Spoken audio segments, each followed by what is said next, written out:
Good morning and welcome to this next episode of Governance Dialogues. My name is Alissa Kole and I'm the Managing Director of Governance Center. Governance Center is a think tank and advisory firm working with governments as well as corporate leaders, foundations and others on advancing governance across developed and emerging markets. And this is part of the reasons our work has been recognized as being unique, having a unique impact on governance. And in the last few months, for those of you who've tuned into these episodes, you would know that our primary focus has been on governance and specifically on corporate governance. And we've also explored in the last few episodes the other side of governance, which is, of course, fraud and corruption. In several discussions, one, for example, with Carson Block on risks of dual listed companies. We also traveled to North America and had a conversation with head of an investment research boutique, Anthony Shilipotti, looking at accounting risks and fraud in particular in North America. And last but not least, one of our very first conversations was actually with Hui Chen, who is the former Department of Justice prosecutor and investigator of corruption. So I think that background provides the background of those conversations provides an interesting background to our talk today, which will be focusing on fraud and anti-corruption. And it's, I think, also an important topic to address at this point. Already we know that before the COVID crisis, corruption accounted for approximately, if I'm not mistaken, approximately 5% of global GDP, so $2.5 trillion.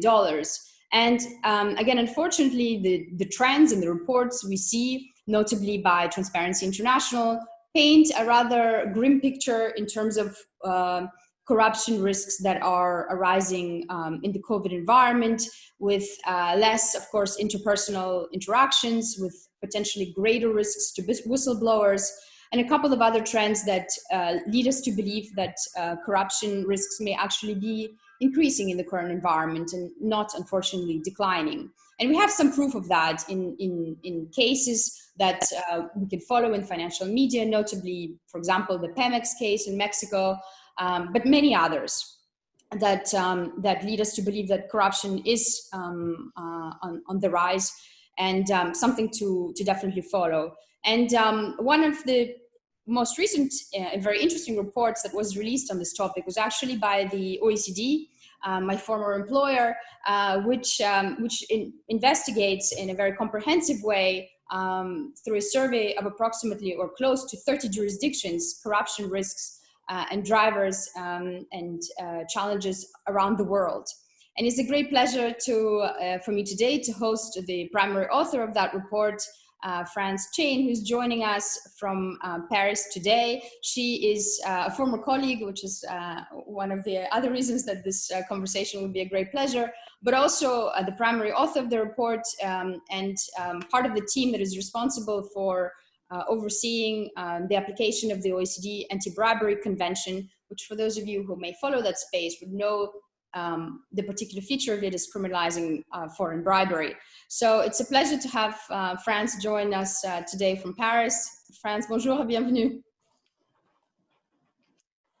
Thank you, Alissa. It's a pleasure to be here as well.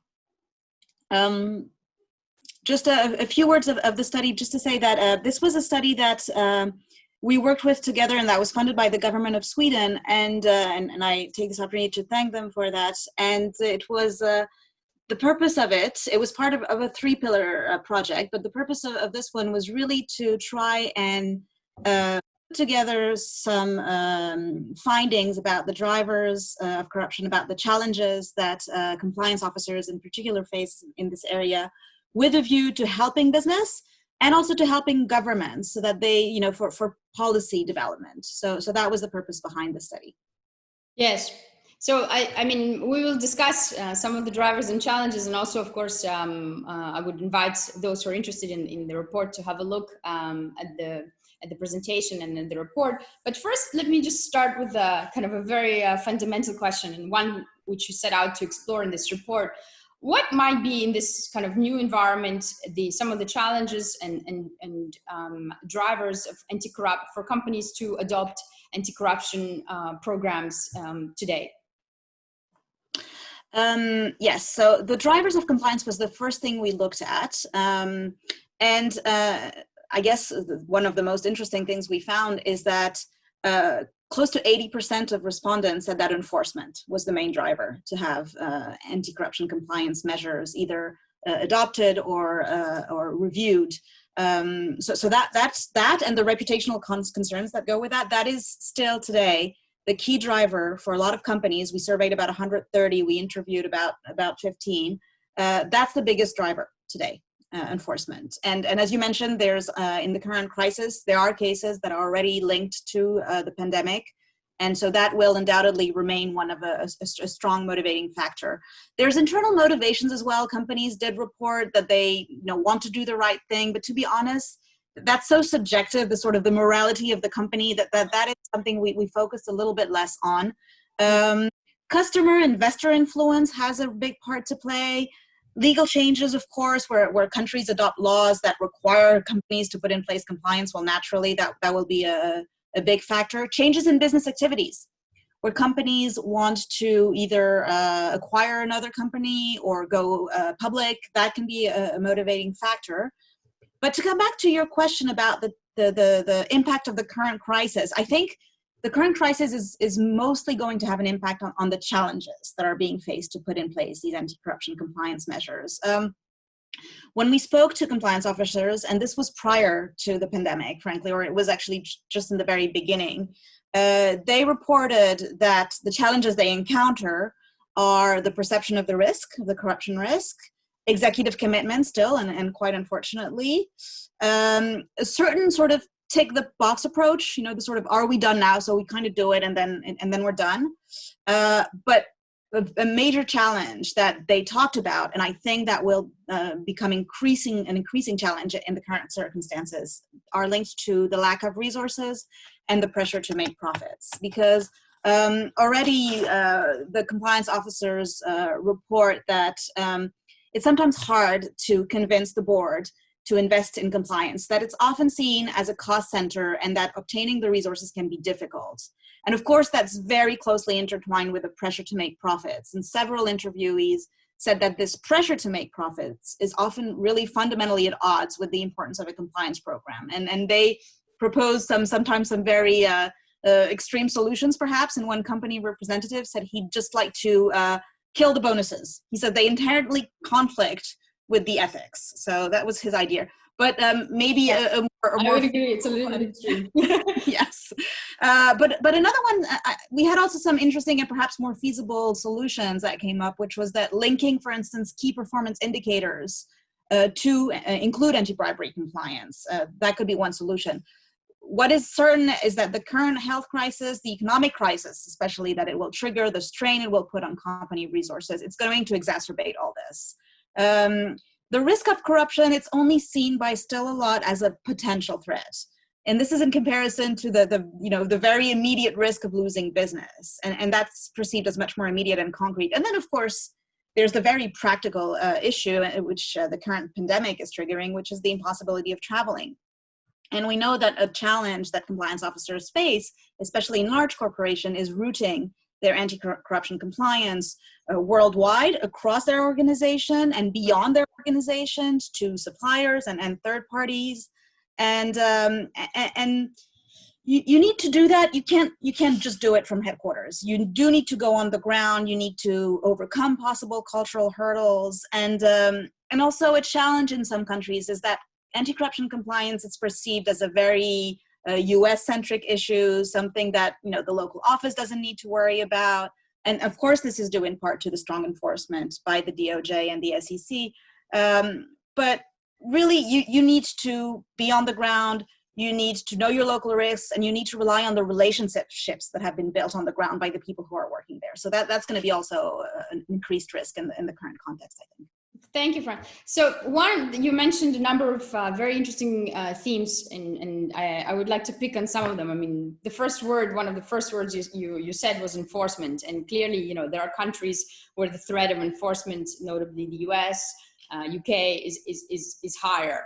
If we're in this world where companies are basically saying that enforcement is one of the primary factors, does that send a message to other policymakers that perhaps more needs to be done on creating a more, let's call it, credible threat of enforcement in other countries? Yes, definitely. And you've worked at the OECD, and you know the importance of peer pressure in that respect. And of course, when the pressure is coming from large jurisdictions like the ones you mentioned, it plays a part. And we've definitely seen, and we know that these jurisdictions are not afraid of enforcing against companies that are not their nationals. They need a link. I think there can sometimes be a wrongful perception that they can just reach out to any company and enforce against it. That's not accurate. They do need some sort of link.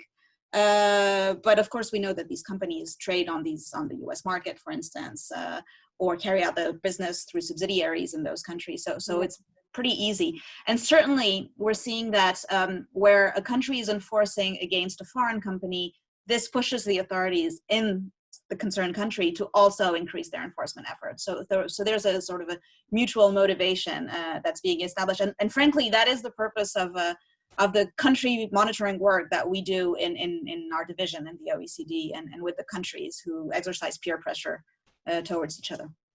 It's interesting. I think also this issue of territoriality, I think sometimes in our work we notice that it's often misunderstood, because the territoriality link needs to be actually, it could be distribution, it could be, a company does not need to have, as you well know, per se, headquarters in a specific jurisdiction in order to be able to be investigated for. And that sometimes I think is misunderstood. So the whole global nature of enforcement is a very interesting phenomenon. But speaking of sort of company-specific practices and cases, I know for confidentiality reasons you cannot reveal company examples, but in your report you speak about setting examples of companies being inspired to adopt practices based on peers, not only countries but also companies.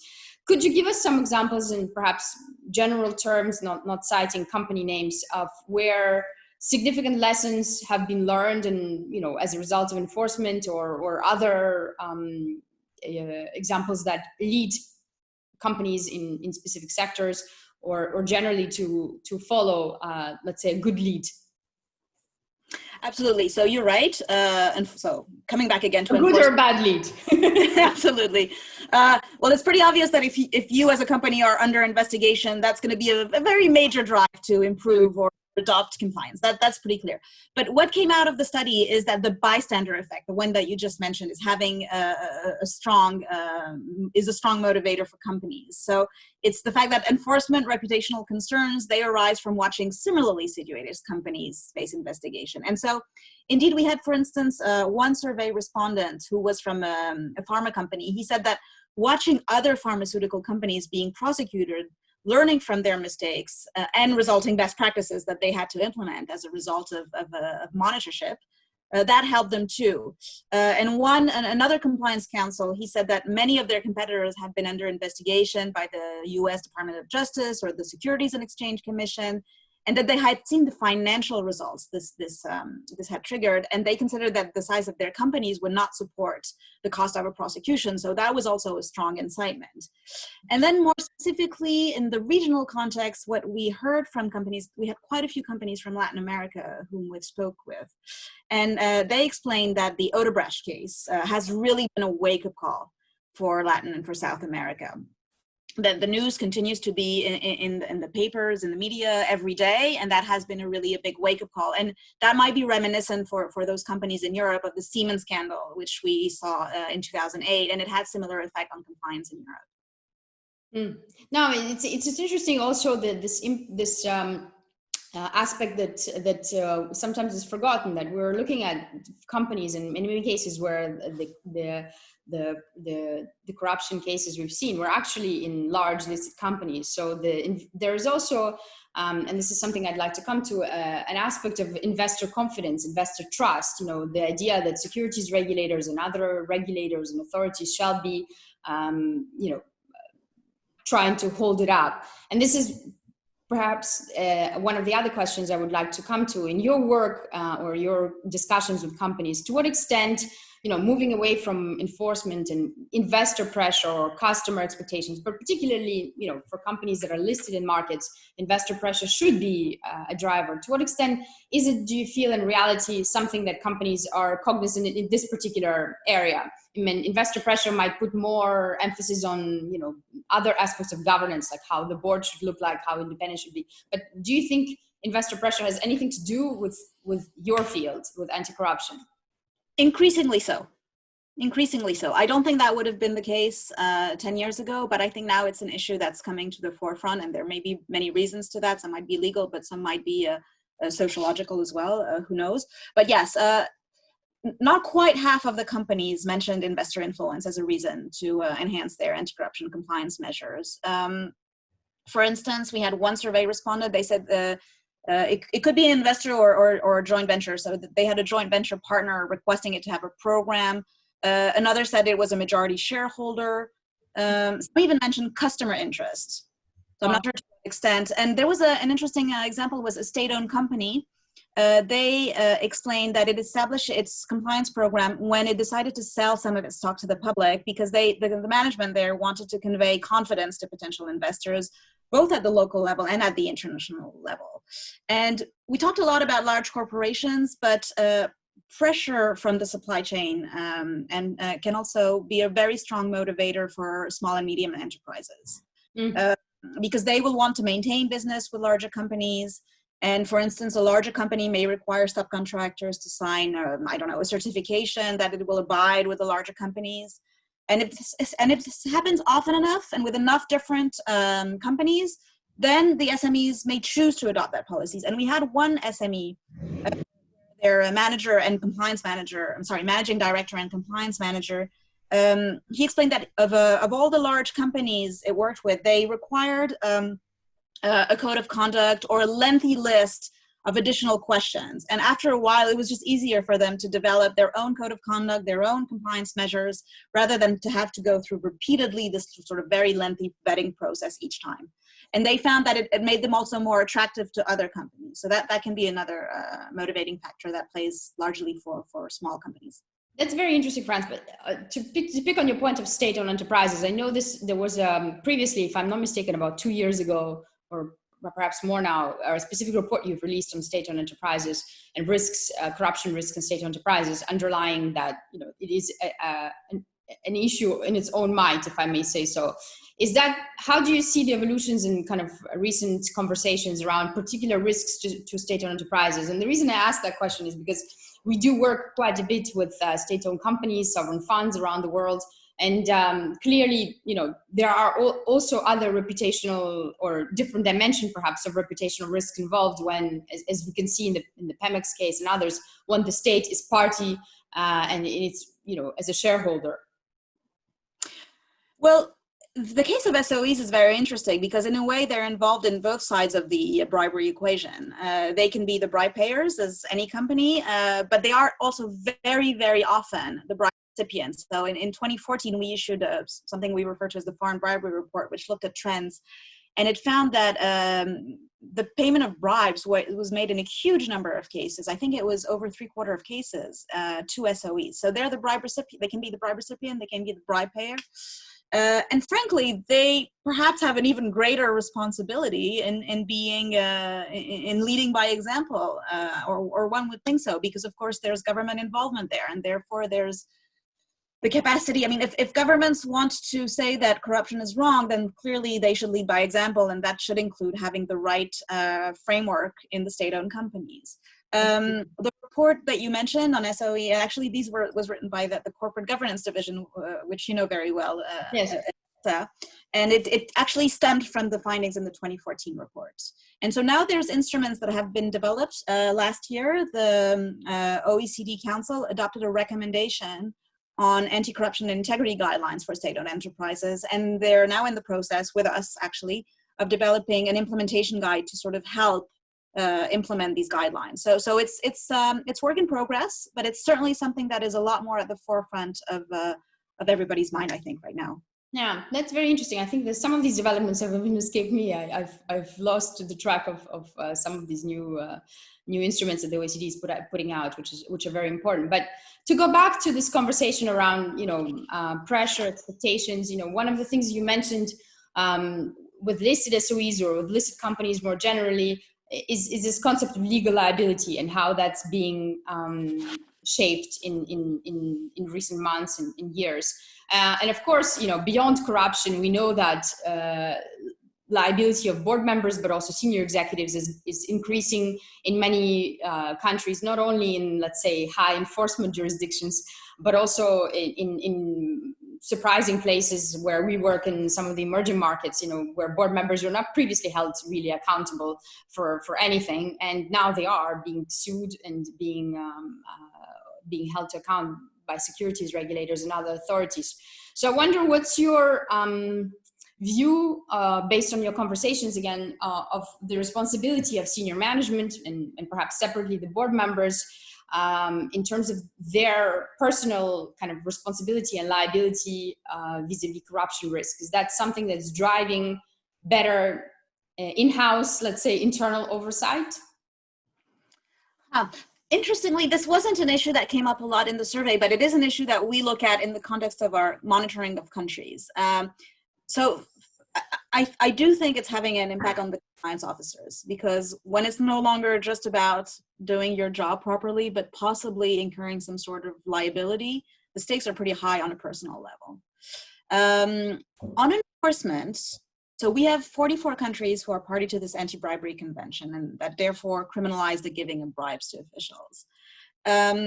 Of these countries, frankly, in a lot of cases, the problem is not the liability of individuals. It's not the liability of the companies. It's the liability of the individuals that is mostly enforced, because the concept of holding companies liable in a lot of jurisdictions is still a complicated concept. Sometimes the law is the problem. It's not strong enough to hold companies liable, or the sanctions aren't high enough, and so it's not worth it. For instance, in a recent report on Korea, it was highlighted that the liability of legal persons in Korea triggers the sanctions it triggers are so low that there's very little incentives to go after the companies. And so they go after the individuals. But where you're absolutely right, on the other hand, and I think that's where the attention is focusing mostly, is that in high enforcement jurisdictions like the United States and possibly even the UK, we are seeing a lot of enforcement against companies and limited enforcement against individuals. And in fact, recently we consulted with our external stakeholders, and several external stakeholders like Corruption Watch or the UNCAT Coalition pointed out that they were concerned about the fact that company executives were not sufficiently being held to account. And we've seen movement in that direction. I mean, we saw a memo by the DOJ about a year ago, maybe a couple years ago now, like time slips by, but that did say that, okay, we also need to focus on the individual, because it can be pretty easy for the board to authorize or at least turn a blind eye to corruption for the time it's in power. Then they go away with a golden parachute or whatever. A few years down the line, the company is being held liable. The investors or the shareholders end up paying for the sanctions. And by that time, the people that were on the board when the corruption occurred, they're gone, and they suffered no loss from it. So let me just jump in on that. It's actually really interesting. I personally I have a little bit of a problem. I'm not sure how to put it, but I think that this issue of individual versus corporate responsibility is a very interesting one, because ultimately, if the company pays, it is the shareholders who pay. So in a way, you could make an argument that making corporations pay or be enforcing these penalties actually makes shareholders pay twice. So it's an interesting debate. I don't know to what extent you agree or disagree with me, but I just also wonder what your thoughts are on, you mentioned boards and their capacity. Like, we usually kind of historically have led these kind of risks to be monitored by senior management. Do you think that boards today, or have you had any feedback from the compliance officers or others on whether boards are actually fit to task to, do they have the right skills to oversee this type of risks? So very briefly on your first point, I think we need all the help we can get in enforcing anti-bias.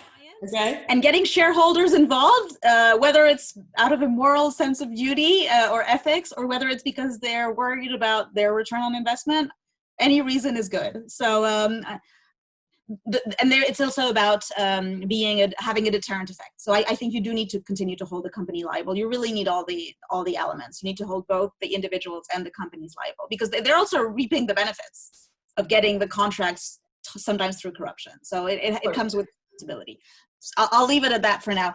But to risk assessment, so of course, there's an OECD good practice guidance on internal controls, ethics, and compliance. It's one of many. There are others that have been developed by business organizations, and they stress, of course, that conducting a risk assessment is the key first step in developing an anti-corruption compliance program. I mean, you need it to identify the business nodes where the corruption is likely to happen, identify the personnel that you need to target for awareness raising, for training. So it's very important. It's very unique to each enterprise. And you need to involve a lot of people. You involve the compliance people, of course, the legal, the internal audit, the procurement, the sales, the marketing, the supply chain, et cetera, et cetera. And of course, you need the board's involvement. It's critical. It's critical at all stages of the risk assessment. And a few years back now, with the United Nations Office on Drugs and Crime and with the World Bank, but mostly with companies, we developed a handbook that was looking at all these compliance guidance. And we worked with companies, and they also said that without high-level management support, the risk assessment, it just runs the risk of being an academic exercise without any practical impact on the enterprise. So having said that you need involvement of the board, how capable, you ask me, is the board? Well, the question is, how much does the board want to? I think that's what came out through the study, and I found it concerning, because we're now in 2020. We're not at the beginning of compliance. One would think that the tone from the top has been repeated often enough that it would have permeated many levels, and yet we've got over 60% of respondents that they said that they had to fight a perception in their company that the compliance program wasn't needed. That executive commitment to anti-corruption remains a challenge. And this often comes down again to the fact that corruption risks are intangible, and they're intangible until you have a problem, until an incident occurs. And that probably answers your question about the board's capacity to assess corruption risks. I mean, if they don't really want to, if they don't consider it as something that's real, then how willing are they going to even be to engage? If they're willing to engage, then I think capacity is not going to be the problem. No, I completely agree actually with that assessment, and it's echoed in our work, in our discussions with board members, and definitely there often needs to be, unfortunately, some sort of a negative trigger for the board to look. Either they have had an issue in subsidiary operating in a less regulated country, or another trigger. I mean, that was the first question that I asked of you or put to you, was on the triggers. So unfortunately, often triggers are required for the board to want to look further. But for the benefit of time, as I promised to keep these conversations to half an hour or so, perhaps the last question, if I may ask, would be on your work. I know that the OECD is collaborating, as you mentioned, with World Bank, with the UN, various UN bodies, and other international organizations, in sort of driving this agenda collaboratively. So I think my last question is sort of the future, the forward-looking kind of panorama of what international community and organizations are looking to do today to concretely tackle anti-corruption from kind of a regulatory perspective. What are the new instruments? And you alluded to some of them, or handbooks or guidance that board members and senior executives can expect from the standard setting going forward. Indeed, when we did the survey, we concluded by asking the individuals, but also the companies, their sort of wish list for the future. So I'm not going to go in on all the details. As you said, that there's a timing issue, but the bottom line is companies want support for their efforts. They want support in the form of government commitment, in the form of rule of law. We mentioned that. In the form of incentives as well. That's something that we're talking about in the OECD. What sort of incentives can we put in place for companies to adopt anti-corruption compliance measures? And the support that the international community can bring is also through educating and assisting companies.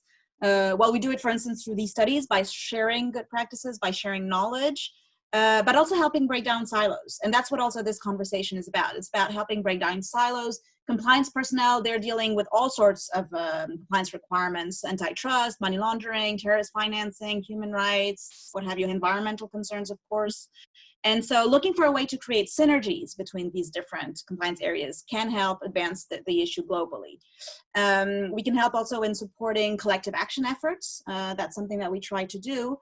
And then very concretely right now, for instance, we are reviewing what we call one of our major instruments, the 2009 anti-bribery recommendation, which includes a guidance on internal controls, ethics, and compliance. And so in the process of revising that, we're considering these issues.